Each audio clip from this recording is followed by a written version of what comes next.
Hello everyone, my name is General Fancy Pants, and welcome back to Secret Files Tunguska. When we last left off, we made some jam for the scientists that you can't see back here. I still don't know why some of these characters don't show up, and I hope that won't be a big problem later on, because, well, it's kind of making it difficult to know who's in the room and who's not in the room when you can't even see that person. So, anyway, so we made some bread and jam and we gave it to, this guy right here, the scientist. So let's continue exploring the terrain, I think, because we still need to find our dad, and hopefully he's on the train. If not, then I don't know what we're going to do, but let's head out the door first. Let's see here if there's anything we missed, because we can't go into the door.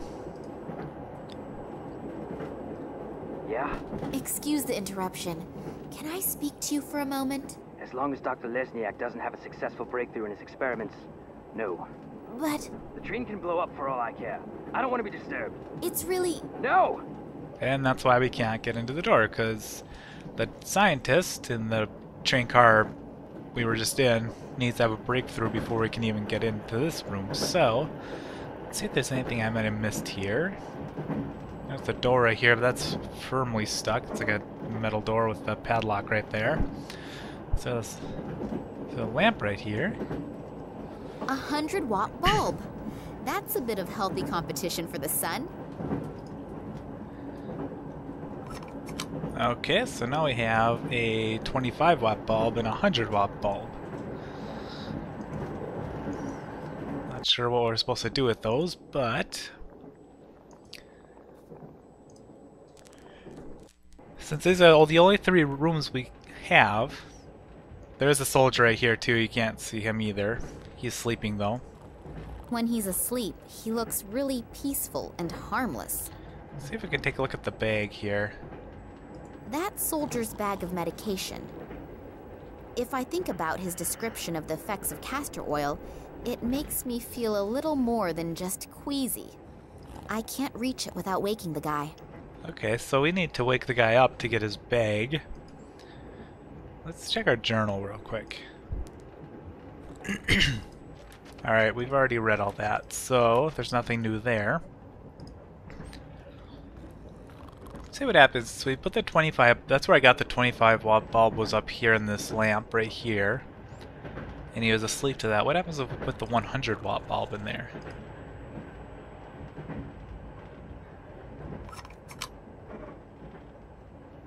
And let's hit the switch. If I switch on the light, the nice gentleman there may wake up. I'd better be very careful of him.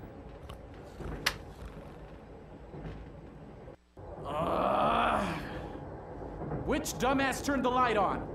If I find out, I'll probably get another 15 years in the slammer. Oh well, he'll definitely calm down soon. At least, I hope he will. Oh, I'm sure he will. We already did everything we could in here. Now his bag is to the side here. That soldier's bag... So, I've got the bottle of castor oil. His dirty books and his smelly underwear I will very generously leave where it is. Okay. So now we have castor oil. I have no idea what we're supposed to do with that.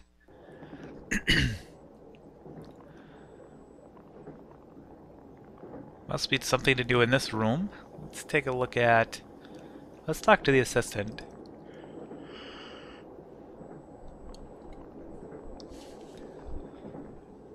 Sorry, may I disturb you again? It's not a good time at the moment. I have to finish this first.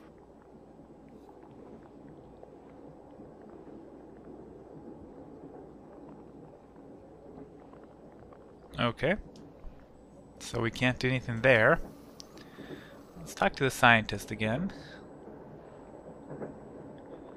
I better not disturb him, otherwise he could throw me out of the compartment.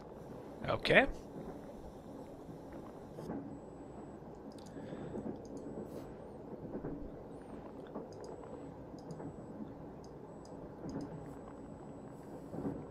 I think what we need to do is we need to somehow get... That's right, we need to get the assistant out of the way, that's what it is, because we can't access any of this equipment while he's standing there. Or is it to get the scientists out of the room? Either way, we need to get these guys out of here so we can check out some of this other stuff that we can't because they would catch us. So let's go back in here. There's a pot with jam in it. Now we gave the professor some bread and jam already in the last episode. Maybe we need to spike his jam and give him some more. Give him another slice of bread and jam.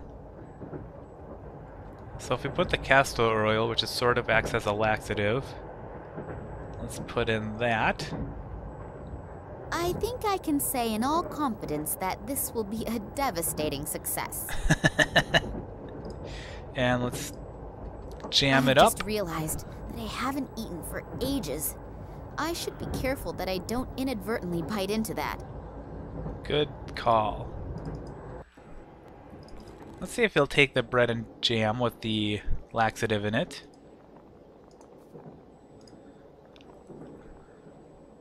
Another bread and jam just for me. That's almost too much of a good thing. Thank you. Oh, I'm not feeling so well. I must have swallowed the jam and bread a little too quickly. Alexei, please continue working here and tell Sidorkin as soon as you have the right result.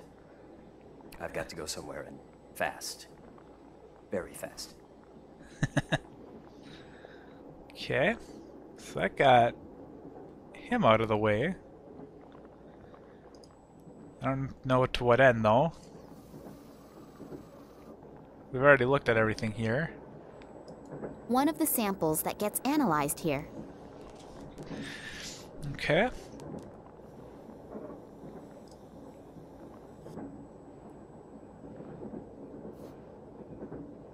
Let's see here. Now we just have to get the assistant out of here.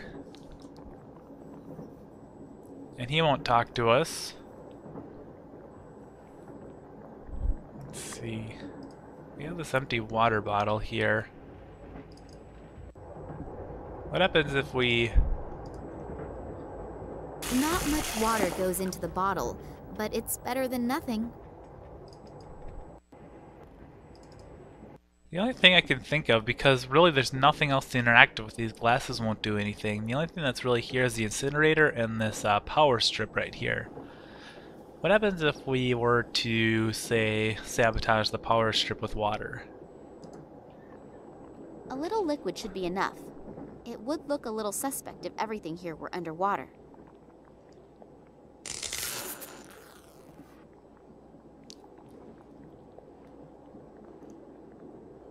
Damn, why did the fuses have to choose to blow now? I have to go replace the fuses. Could you watch to make sure no one touches anything? Sure, no problem. Thanks. I'll take very special care that nobody touches a thing in here, apart from my good self. There we go. Now we have free access to everything. One of the samples that gets analyzed here. Alright, let's see if we can take that. One of the samples. Okay, so now I have two samples. I don't know anything about those. I'd better keep my fingers to myself. Okay. Let's see.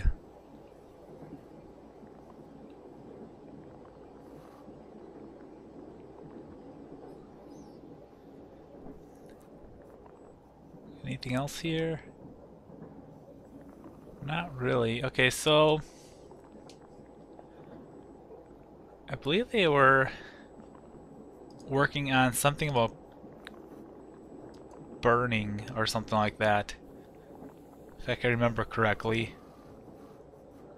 Let me think here.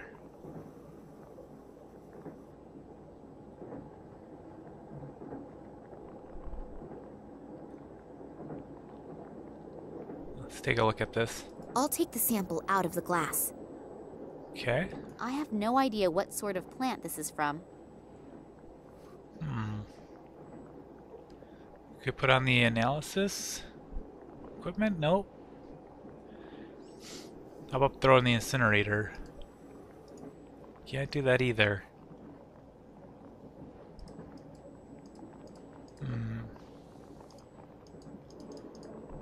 I think this is stuff from the Tunguska region, and they were trying to figure out something about the actual, like, when it stopped burning. I don't know if it can make that much sense right now, but I can't quite remember what the experiment was actually all about. The assistant's table.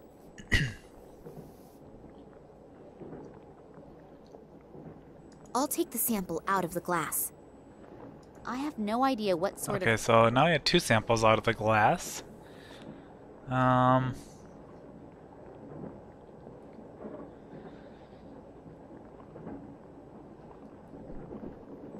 Can we combine them? What am I going to do with it? I'll just put one inside the other. I can't think of anything else spontaneously. Okay, so now we have a lot of plant sample. My manipulated sample. Hopefully no one will notice that it is thicker than before. Okay. Still not quite sure what we're doing here.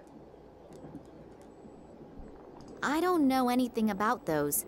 Okay, so we can't actually... We can look at it, touch it, but we can't use anything with it. It's kind of weird. What happens if I put some water on it? Nope, can't even do that. I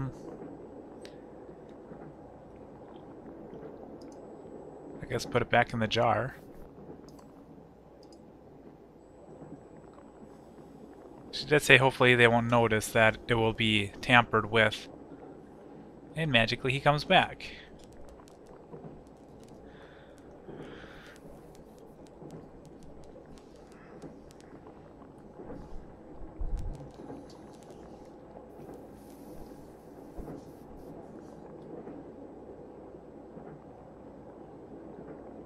So hopefully the fuse doesn't blow on me again right away. And in the meantime, I really doubt if I will ever get any surprising results here. What? That can't be! Really? The sample didn't burn up completely? You can see that with the naked eye! I don't even need to do an analysis! I have to tell Dr. Lesniak! And maybe even Professor Sidorkin. This could actually be the big breakthrough! And I had almost stopped believing it would ever happen! Okay. And you are absolutely sure that all the test conditions were controlled and complied with? I always took random samples and rechecked everything.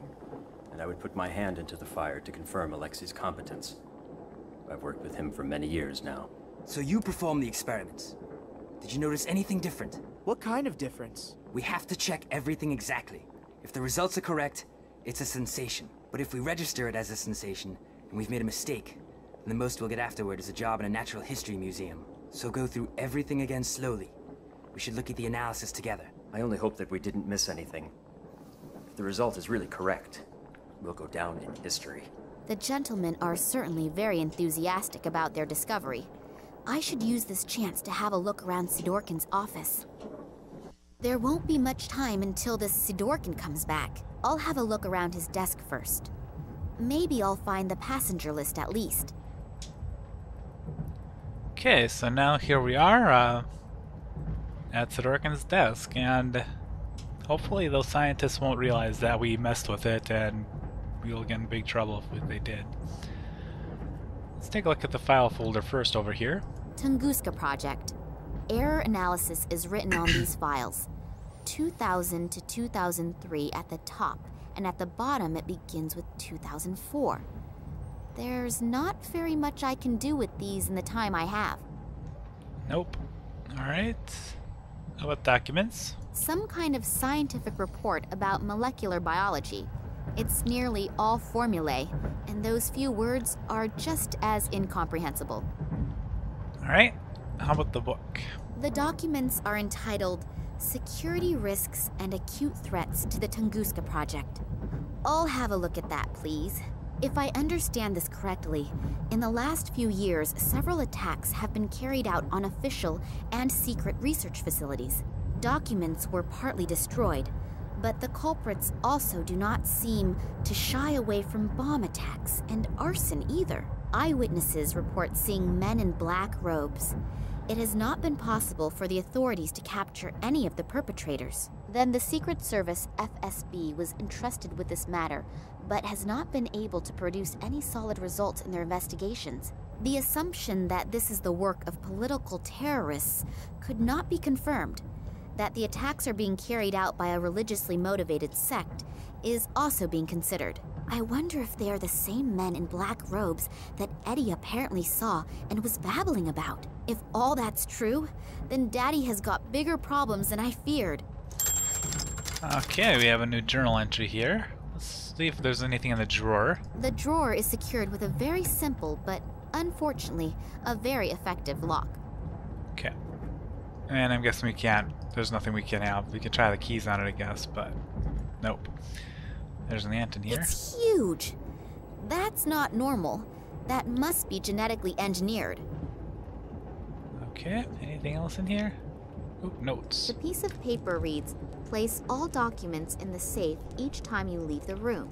Signed, W.I.L." If this safe has the employee list in it, then I should have a better look around here. Maybe I can find out exactly what is going on in Tunguska, and what Daddy's got to do with it. I thought so. The little toad is a snoop. I noticed you in Moscow at the train station, and not in a good way. Toads remain toads, even when they are wearing clothes. But don't worry, we're going to take care of you now. Uh-oh.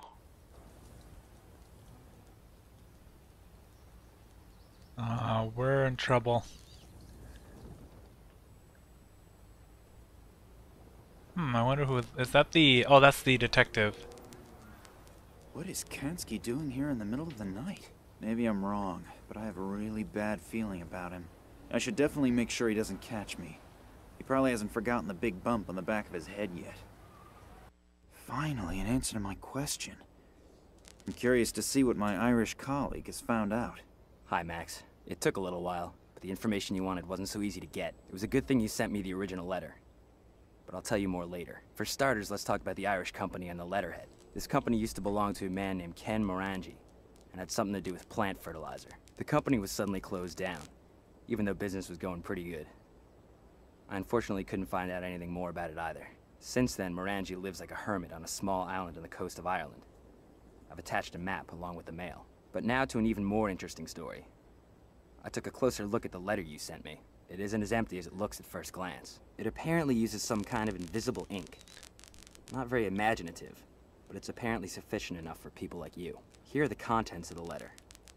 I hope you can understand it. Hello, Vladimir. Receive the documents. Copy is underway. We still have to settle the question of the handover. Ken, P.S. The whiskey is still waiting. Wow, that sure does sound mysterious. Maybe this Morangi knows something that could help us. I'd better tell Nina. I wonder what she's doing right now. Hopefully she's doing okay. I'm really worried about her. Damn. It is not my day today. First I sit with a bowel-sick psychopath in a train compartment, and now with a rabid dog. I've got to get out of here again quickly. As soon as we reach the next bigger village, they want to hand me over to the authorities. That would be the end of my search, and probably the end of me. Alright, so that was a lot of information there. Let's read some journal entries to get a summary of what just happened. Attacks by sect members. Trans-Siberian Railway. Sidorkin's office contains documents about acute threats to the Tunguska project. According to the documents, there have been several attacks on research facilities in the last few years. Sometimes just documents were destroyed, but there is also mention of attacks using explosives and arson. Numerous eyewitnesses reported seeing men in black robes. Could they be the same men that Eddie and Lisa saw near the museum in Berlin? Possibly, I suppose. Interesting. Trail to Ireland, Berlin Museum. Max received information that the blank pages in a letter that Nina found in her father's documents were not blank at all. A man named Ken Morangi obtained some documents at Nina's father's request. Unfortunately, it was unclear what kind of documents, but maybe a closer look at this Morangi guy might be a good idea. Because why is he sending encoded messages to Vladimir Kalenkov? The plot thickens. But I think I'm going to call it an episode right here. Next time we will try and get out of this train car, I guess. I don't know what kind of car it is. Looks like it's some kind of storage car, but based on all the boxes and that there's a dog cage back here and things like that, or animal cage, I guess. But I will see you guys next time on Secret Files Tunguska. Until then.